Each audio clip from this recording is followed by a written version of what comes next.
Bienvenidos al canal Genomiciencia, la naturaleza de lo que somos, con su anfitrión, el doctor en ciencias, Roberto Lardueit Ferrer. Las leyes de la herencia, el monohibridismo y el dihibridismo. Una vez que hemos estudiado las bases moleculares y celulares que fundamentan la herencia, vamos entonces a comenzar con la llamada genética clásica, que se explica por las leyes de la herencia y por los resultados obtenidos por el padre de la genética, Gregor Mendel, cuando estudió los 7 caracteres relacionados con el Pisum sativum o las plantas de chícharo. Para ello vamos a desarrollar el siguiente sumario.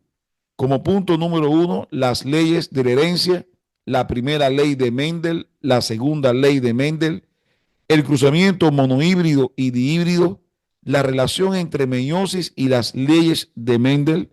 Vamos a ver cómo es importante dominar la meiosis para poder entender cómo se segregan los genes, los conceptos de gen, de alelo, de genotipo, fenotipo, genoma, locus, loci, heterocigótico, homocigótico, el concepto de frecuencia fenotípica, frecuencia genotípica y la aplicación de la teoría de las probabilidades en la herencia de los genes. Tenemos 2 objetivos importantes: profundizar en la primera ley y en la segunda ley de Mendel y su relación con la meiosis, así como explicar su aplicación en la transmisión de genes en los seres humanos.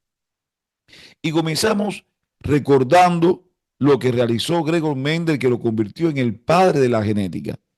En los años 1868, Gregor Mendel era el monje de un monasterio donde se encontraba un gran jardín, y en ese jardín él sembró chícharos, científicamente Pisum sativum, o sea, era una planta que se caracterizaba por la distinción de sus características biológicas, y gracias a estos guisantes, Pisum sativum o las plantas de los chícharos, él descubrió los principios básicos de la herencia.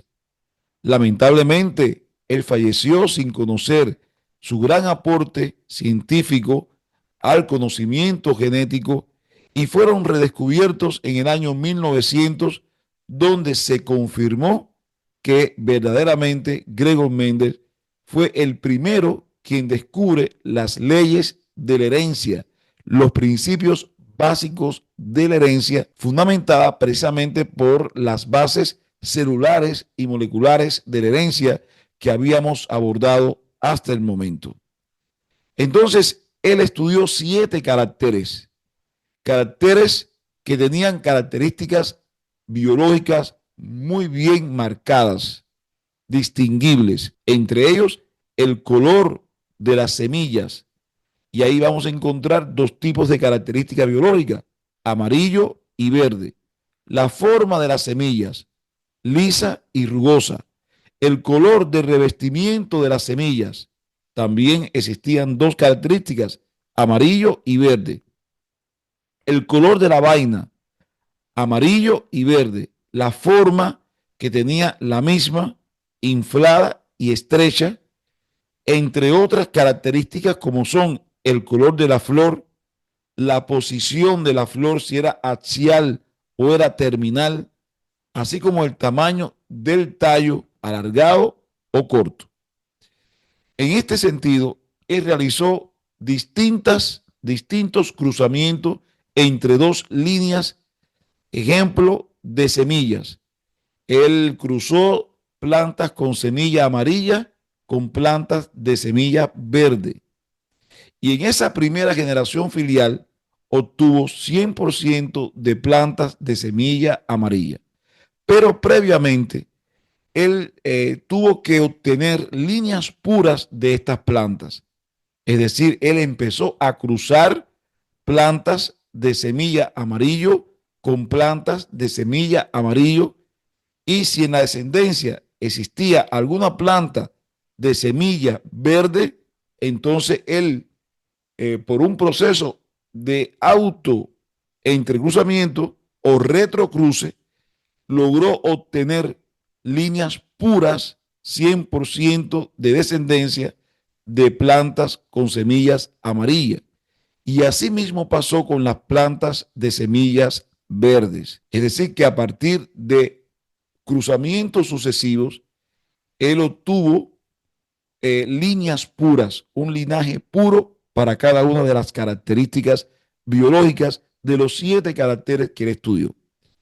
Por supuesto, posteriormente realizó un cruzamiento entre 2 líneas puras, en este caso, semillas amarillas con semillas verdes, y obtuvo el 100% de la descendencia plantas con semilla amarilla, que se percató que había desaparecido una de esas características biológicas, es decir, que en el 100% de esa primera descendencia no se obtuvo ninguna planta con semillas de color verde. Y entonces, en este caso, él planteó, bueno, de las 2 características biológicas, una está dominando en relación a la otra. En este caso, el color amarillo está dominando sobre el color verde. Y a esa primera generación él le llamó primera generación filial o F1, supuestamente 100% de plantas con semillas de color amarillo. Es decir, que el 100% de la descendencia portaba una de las características biológicas de uno de los progenitores.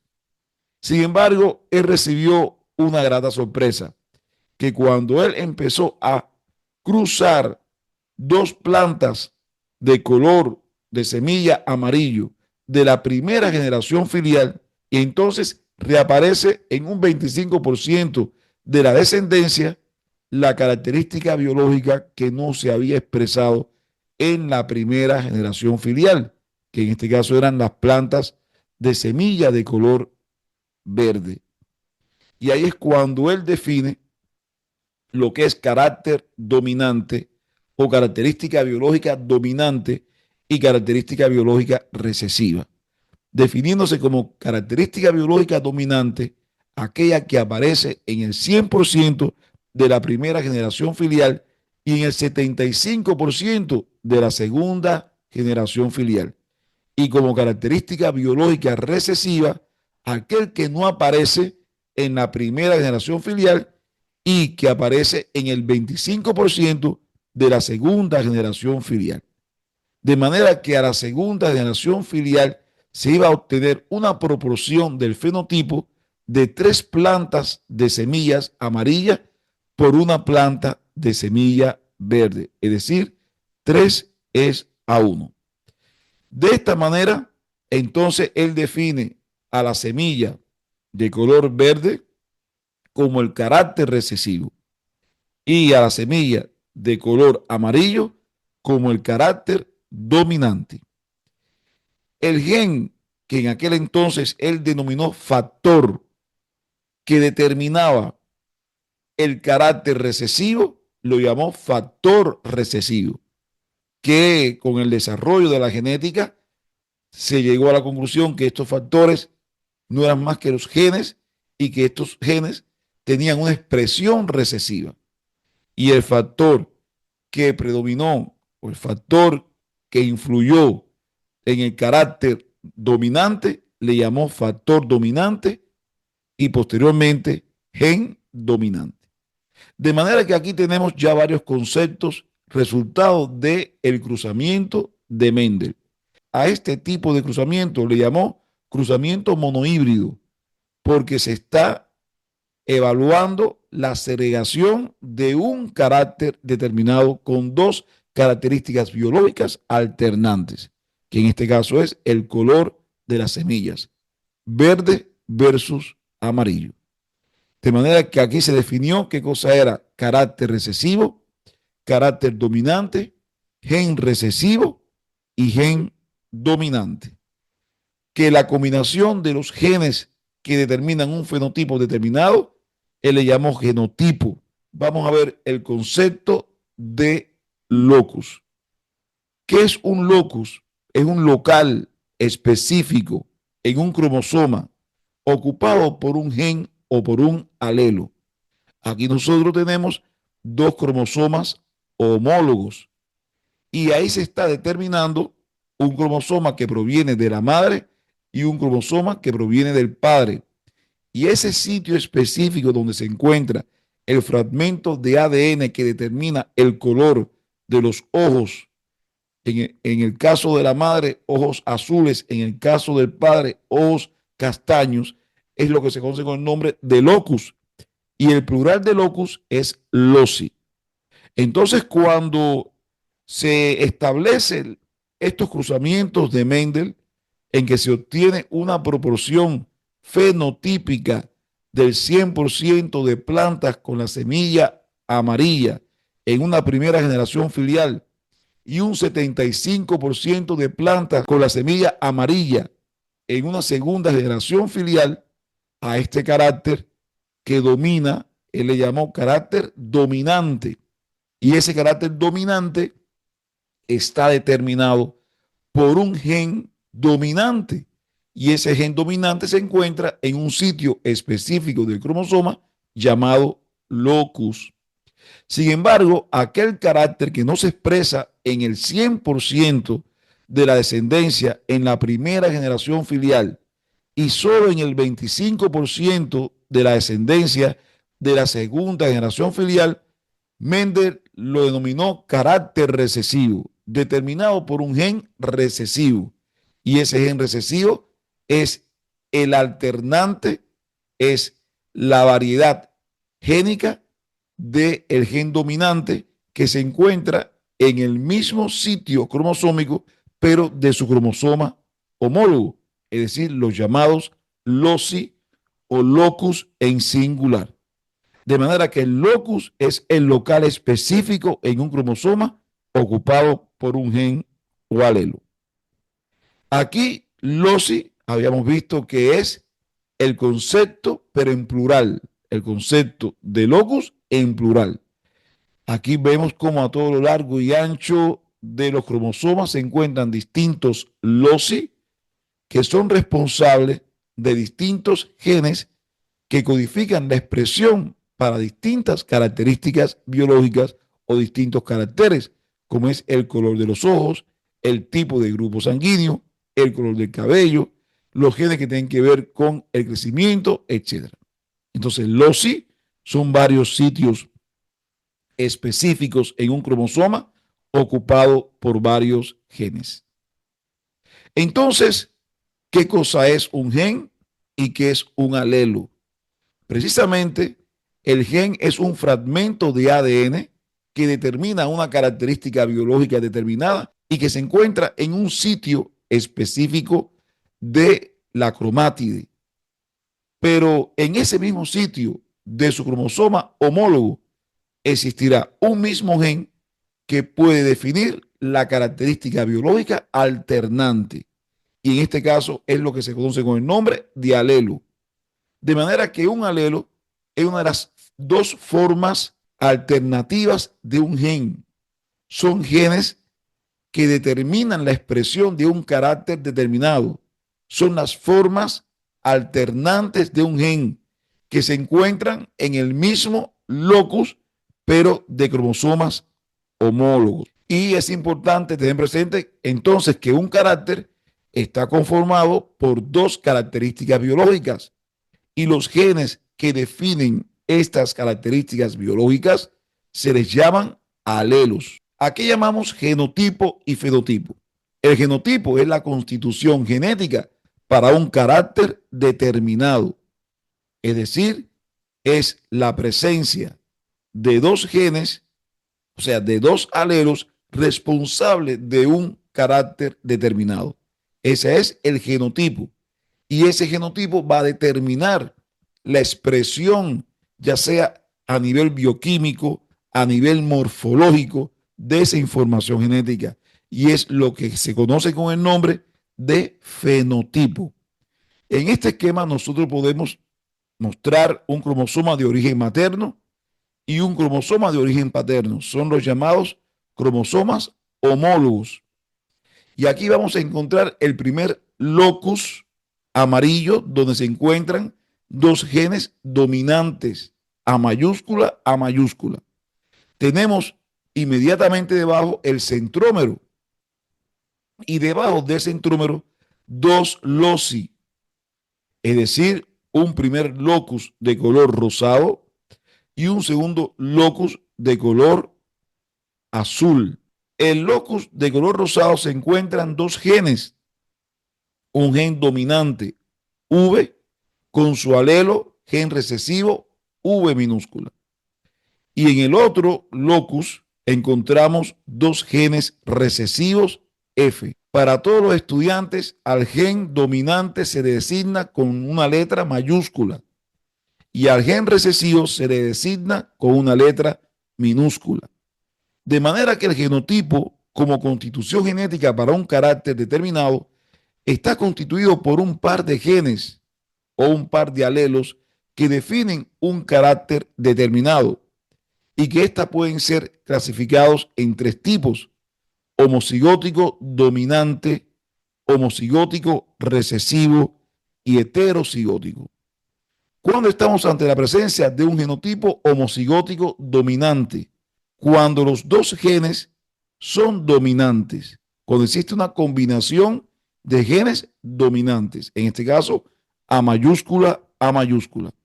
Cuando estamos ante la presencia de un genotipo homocigótico recesivo, cuando existe una combinación de dos genes recesivos, en este caso F minúscula, F minúscula.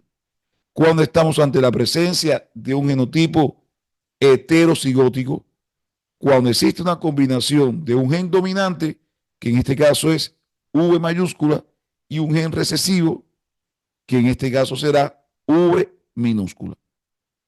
Entonces, podemos llegar a la conclusión que el genotipo tiene tres clasificaciones.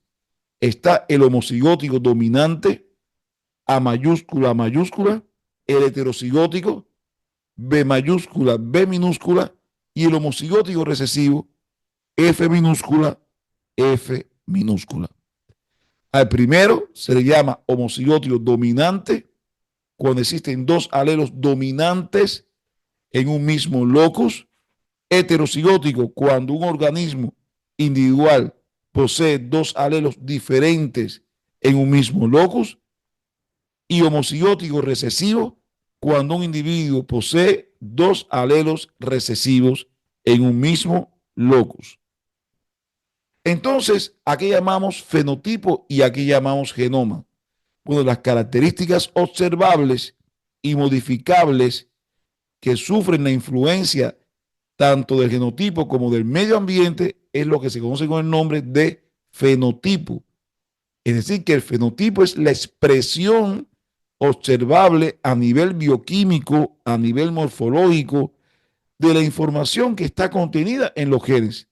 Por lo tanto, un genotipo determina un determinado fenotipo, pero el fenotipo es el resultado de la interacción entre el genotipo y el ambiente, porque el fenotipo es el escenario donde actúan dos actores principales, el genoma y el ambiente.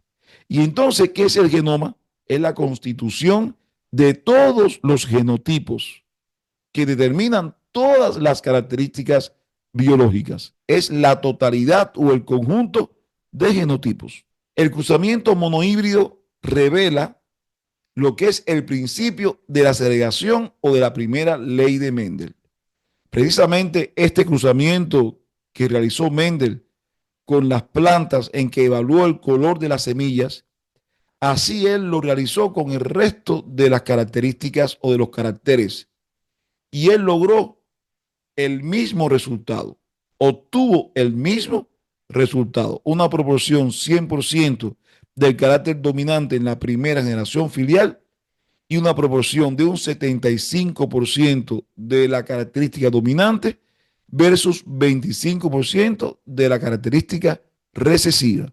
Y así entonces lo tuvo en el tamaño del tallo, en la forma de la vaina, en el color de la vaina, en el color de revestimiento de las semillas, en el color de las flores, en la posición axial o terminal de las flores, entre otras características. Y entonces él llegó a una conclusión, y es que en cada organismo diploide individual existen dos alelos para cualquier característica particular, y que esos alelos se van a segregar cuando se están formando los gametos durante el proceso de la meiosis. Y esos alelos que se segregan tienen el mismo comportamiento de los cromosomas. Como estos alelos se encuentran en los cromosomas y los cromosomas se segregan, así se van a segregar los genes. Y ese comportamiento similar que presentan los genes, al igual que los cromosomas, es lo que se conoce con el nombre de teoría cromosómica de la herencia. Es decir, que un alelo va para cada gameto. Los dos alelos se segregan en gametos diferentes, en idénticas proporciones. En un 50% va para un gameto y un 50% va para el otro gameto, resultado de la meiosis, tanto de la etapa meiosis 1 como de la etapa de la meiosis 2. Y eso es lo que constituye la primera ley de Mendel, que la primera ley de Mendel se llama también ley de la segregación de los genes, y que expresa que los genes se segregan hacia gametos diferentes y está relacionado con un cruzamiento monohíbrido. Y se llama cruzamiento monohíbrido porque se está estudiando un carácter determinado, ya sea el color de las semillas, ya sea la forma de las semillas, el color de las flores, entre otras características. Teniendo en cuenta lo anterior, entonces vamos a aplicar esta primera ley de Mendel en un ejemplo concreto de genética humana. Y es que usted atiende un matrimonio de color de piel negro. Ellos tuvieron dos hijos con las mismas características del color de piel, pero tuvieron un tercer hijo albino. Y el padre afirma que su esposa le fue infiel debido a que el tercer hijo no tiene las mismas características del color de los dos hijos anteriores. Entonces, si usted tiene ese caso, estimado estudiante, ¿cómo usted le explicaría con palabras sencillas, con un lenguaje coloquial, simple, con una demostración científica que él perfectamente puede ser el padre y que perfectamente ese puede ser su hijo? Si se sabe, ejemplo, que es un gen recesivo, que se expresa recesivo y que lo vamos a designar con la letra A minúscula, ¿cómo podríamos describir este fenómeno para una mejor comprensión? Y entonces vamos a abordar cómo se realiza un cruzamiento monohíbrido. En primer lugar, vamos a definir el genotipo de los padres. Ambos padres tienen un genotipo heterocigótico, es decir, A mayúscula, A minúscula. ¿Por qué tienen el color de piel prieto? Porque realmente el color albino, bien, la ausencia de melanina que habíamos estudiado en conferencias anteriores, se debe a un gen recesivo que para que se exprese tiene que estar en doble dosis, es decir, en homocigótico recesivo. Ahí existe un gen dominante que está enmascarando la expresión fenotípica del gen recesivo. Y por lo tanto, esos individuos van a tener el color de piel prieto, normal. Ustedes se pueden percatar cómo ambos genotipos los separa la letra X, lo cual significa que ambos se van a cruzar. Primeramente se van a formar los gametos por un proceso que se llama meiosis. Y recordar que la meiosis se garantiza la reducción diploide-haploide de número de cromosomas. Primeramente se separan los cromosomas y luego se separan las cromátides.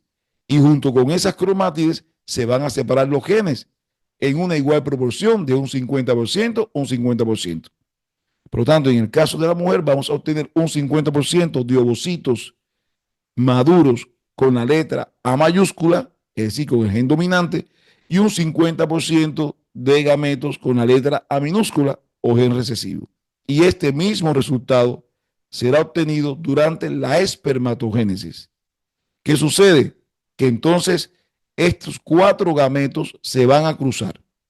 Es importante tener presente que durante el proceso de meiosis verdaderamente se forman cuatro células haploides, Pero como existen dos células con el gen dominante A y dos células con el gen recesivo A minúscula, con solo representar una es suficiente. Entonces, comenzamos con el proceso de fecundación. Y ustedes van a observar cómo funcionan la teoría de las probabilidades y ustedes van a observar cómo la teoría de las probabilidades juega un papel importante en la definición de la frecuencia fenotípica, genotípica y por tanto del riesgo que asumen estos individuos. La letra A se combina con la letra A, existe la probabilidad de que ambos gametos se unan, entonces el genotipo será homocigótico dominante. Recordar que estos gametos tienen un número haploide de cromosomas. Cuando se unen ambas cromátides se restablece el número 46. La otra posibilidad es la letra A mayúscula con la minúscula y entonces se obtiene la condición de heterocigótico. La otra será A mayúscula, A minúscula, heterocigótico. Y finalmente las dos letras minúsculas, es decir, los dos genes recesivos, se van a unir azarosamente para obtener un individuo homocigótico recesivo. Así es como se realiza el cruzamiento monohíbrido. En este sentido, ¿cuál es la relación que existe entre las leyes de Mendel, en este caso la primera ley de Mendel, y la meiosis? Sencillo. En el lado izquierdo ustedes observan cómo ocurre el proceso de meiosis que habíamos visto en conferencias anteriores. Se define en la primera figura los bivalentes, pero esos bivalentes se van a duplicar para formar los tetravalentes, que ya es en el paquiteno. Y comienza el proceso de crossing over o entrecruzamiento genético. Y verán como un fragmento azul va para la cromátide azul clara y un fragmento azul claro va para la cromátide azul intenso. Y vamos a obtener dos cromátides que no participaron en el proceso de crossing over, que en este caso es la letra A mayúscula y A minúscula, y vamos a obtener dos gametos que sí participaron en el crossing over, donde vamos a obtener la misma proporción de genes. Eso mismo es lo que pasa cuando realizamos de manera esquemática un cruzamiento monohíbrido. Es que justamente se van a formar los gametos con 23 cromosomas. Estos gametos tienen cromátides.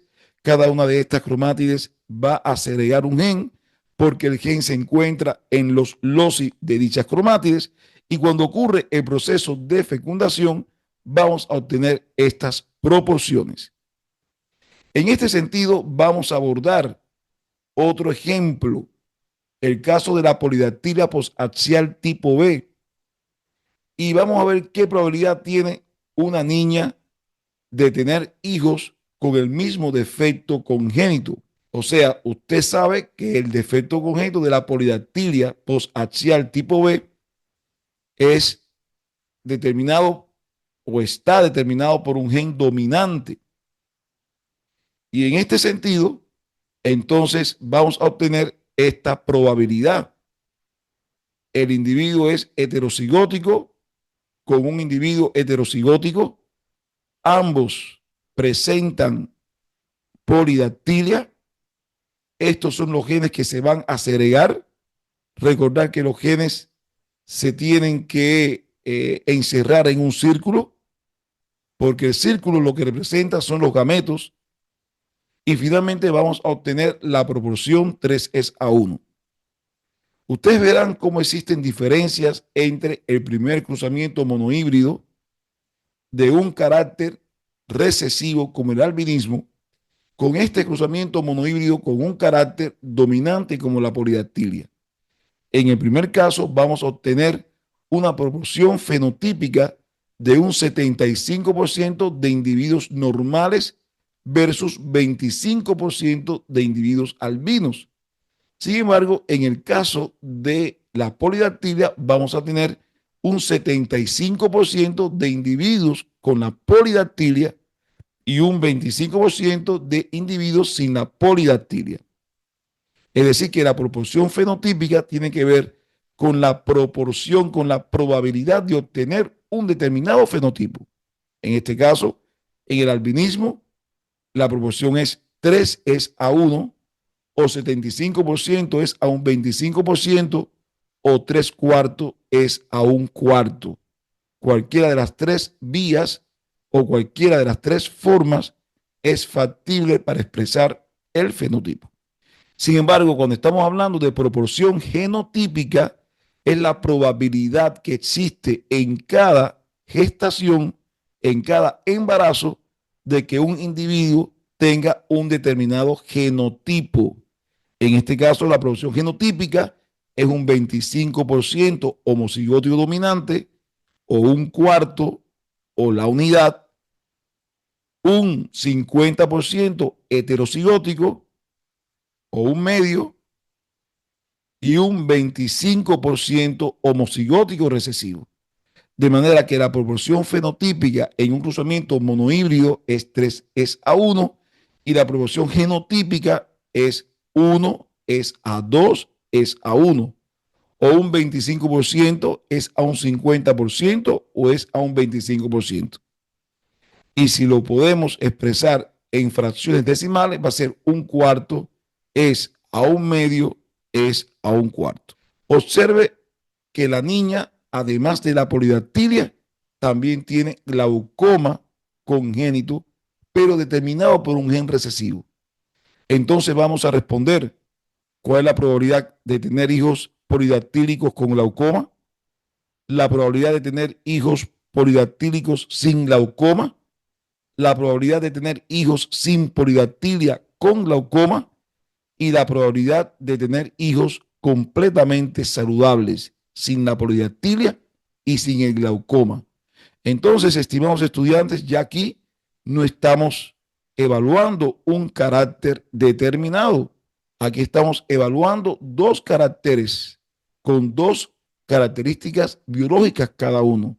Ya no se trata entonces de un cruzamiento monohíbrido. Ya aquí estamos considerando los alelos que se encuentran en dos loci diferentes. Los genes o pares de genes o pares de alelos que se encuentran en dos loci diferentes.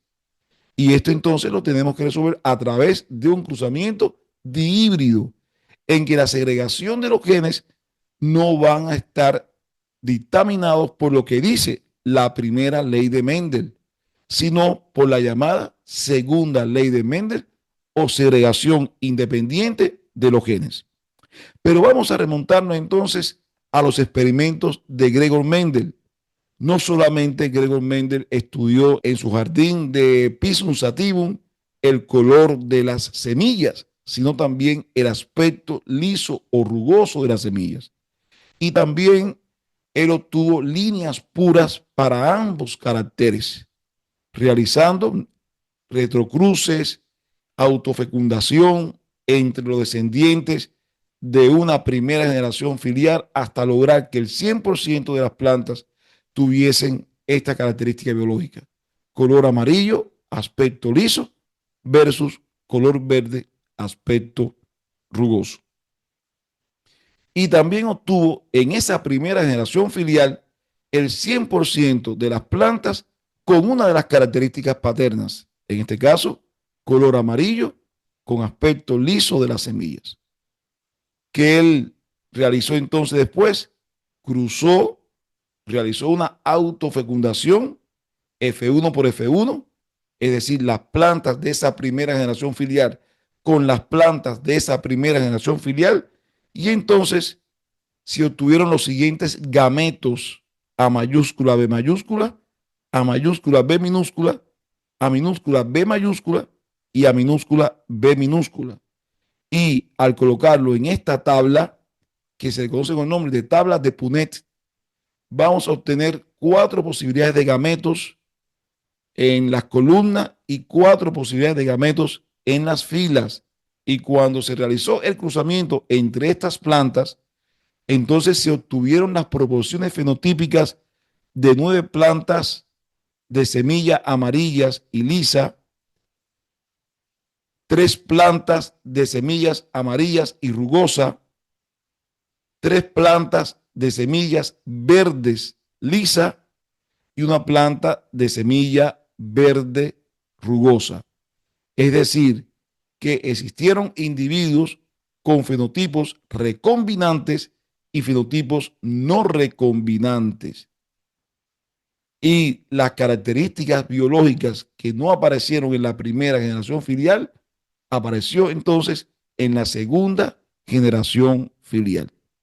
Y ya esto se fundamenta porque los genes, porque los pares de genes que se encuentran en cromosomas diferentes se segregan independientes unos de otros hacia gametos diferentes durante el proceso de la meiosis. Y esa segregación independiente es debido a la distancia física que existen entre estos genes. De manera que los alelos en loci diferentes se separan, se segregan independientemente uno de otros hacia gametos diferentes.